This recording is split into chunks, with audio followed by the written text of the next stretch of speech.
हम पहले चरण में कैनाल में पानी पहुंचा देंगे। ये एक बड़ी अच्छी बात है।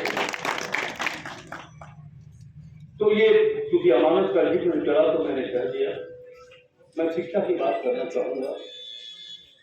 मेरा राजनीतिक अनुभव 1980 से लेकर के 2025 लगभग 45 वर्ष मैंने देखा है कि नौजवान के सामने नियोजन की कोई व्यवस्था नहीं।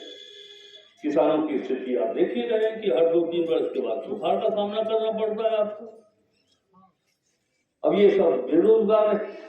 इनका रास्ता रोजगार के लिए तभी खुल सकता है जब शिक्षा का मार्ग इनके लिए प्रशस्त हो।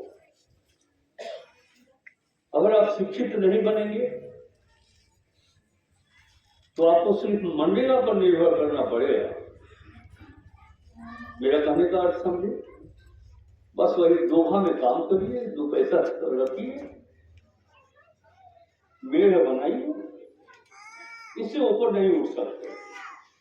लेकिन अगर शिक्षित आप हो गए, शिक्षा मिल गया, तो फिर आप हमारे हिंदुस्तान में नियोजन की व्यवस्था के किसी भी शीर्ष तक पहुंच सकते हैं। उसका एक ही माध्यम है। हमारे डायरेक्टर साहब जब संबोधित कर रहे थे तो उन्होंने कहा कि हमारी कोशिश होगी कि +2 या क्या बोल रहे थे, सीबीएसई अवसर पर वो चालू करेंगे। यहाँ एक चीज मैं करना चाहता हूं कि शिक्षा ऐसी जो सभी जाति और धर्म को आगे बढ़ाने में काम करे, शिक्षा ऐसी वो शिक्षा जरूर दीजिएगा। खूब इंग्लिश मेथड से पढ़ाइए, मैथमेटिक्स की शिक्षा दीजिए, साइंस की शिक्षा दीजिए, लेकिन एक शिक्षा हमारे छात्रों को जरूर मिलनी चाहिए कि बाबू तुम आगे बढ़ोगे तो मानव धर्म से बड़ा कोई धर्म नहीं,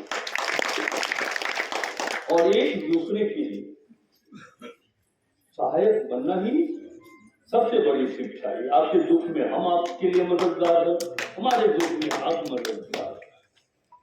और दूसरी शिक्षा दीजिएगा, मैं अंतिम बात कह रहा हूं कि दूसरी शिक्षा दीजिएगा। लोग शिक्षा की परिभाषा बहुत अजब मानते हैं, मेरी परिभाषा कुछ और है। आम लोगों की परिभाषा है शिक्षा देना भैया कि अगर कोई स्कूल का शिक्षक राष्ट्र का राष्ट्रपति हो जाए तो वो बहुत खुश होते हैं कि हमारे स्कूल का शिक्षक देश का राष्ट्रपति हो गया। मैं तो कहता हूं कि हम उस दिन खुश होंगे जब देश का राष्ट्रपति किसी स्कूल का शिक्षक हो जाए। ये कमिटमेंट होना चाहिए लोगों के बीच में। और वो अंतिम बात जो मैं कहना चाहता हूं, शिक्षा का अर्थ है ऐसी शिक्षा जो जीवन में सही चुनाव करे। सिलेक्शन मेथड इतना अच्छा हो। अगर आप गलत चुनाव करते हैं, चुनाव का मतलब सिर्फ इलेक्शन हम नहीं बोल रहे, आप कोई भी लक्ष्य रखिए, सही दिशा में आपका लक्ष्य जाना चाहिए। आप इलेक्शन से भी जोड़ सकते हैं उससे। मुझे तो आश्चर्य होता है, और 45 वर्षों का जो सामाजिक तो राजनीतिक अनुभव मेरे पास है, मैं कभी कभी बैठ कर सोचता हूं कि यह कैसी शिक्षा हम लोगों ने पाई।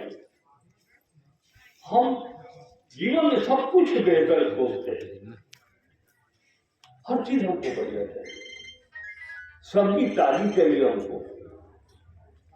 बुढ़ाया हुआ भिंडी हम नहीं ले सकते, कद्दू नहीं खरीद सकते, टमाटर बढ़िया चाहिए, हड्डी का डॉक्टर अरुण शुक्ला चाहिए, बढ़िया डॉक्टर चाहिए, फिजिशियन के रूप में विश्वनाथ ओझा चाहिए। छोटा मोटा डॉक्टर से काम नहीं चलेगा। शिक्षक बढ़िया चाहिए, स्कूल बढ़िया चाहिए। थोड़ा और मैं नीचे सरल भाषा में अपने लेसलीगंज वाले जन्मभूमि से स्टार्ट करता। नाई बढ़िया चाहिए जो बढ़िया हेयर कटिंग करे, धोबी बढ़िया चाहिए, यानी कि जीवन में सब कुछ बढ़िया चाहिए। लेकिन जब नेता चुनना हो तो अनपढ़ को भी हम लोग चुन लेते हैं। इससे ज्यादा मार्मिक और कोई विषय हो ही नहीं सकता। इसलिए अपने बच्चों को ये शिक्षा जरूर दीजिए कि हम जाति धर्म से हट करके योग्यता की पूजा करें। जिसके पास योग्यता है वही आपका भाई है, वही आपका परिवार है।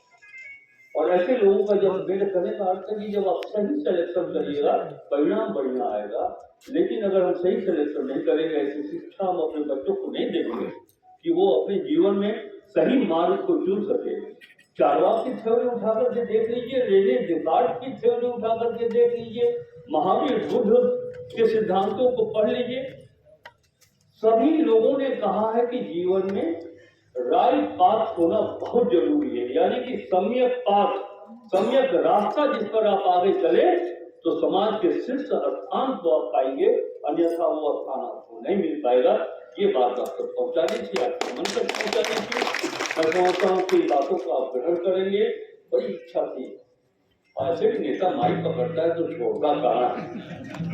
तो मैं बहुत सारे विषयों पर आपसे बात करना चाहता था और मुझको इस बात की खुशी है कि एक तरफ तो हम ऋणी हैं अपने कार्य क्षेत्र पाटन छतरपुर की जनता के प्रति जिन्होंने यहाँ तक पहुंचाया है, तो दूसरे तरफ हम कर्जदार हैं अपनी मां स्वरूप लेसली लक्ष्मण। और जब भी हमारी जरूरत हो तो हम तो आपके घर के बेटा है, जब याद करिएगा। आज ही बहुत बहुत धन्यवाद। जय हिंद। मैं विदा लेता हूँ।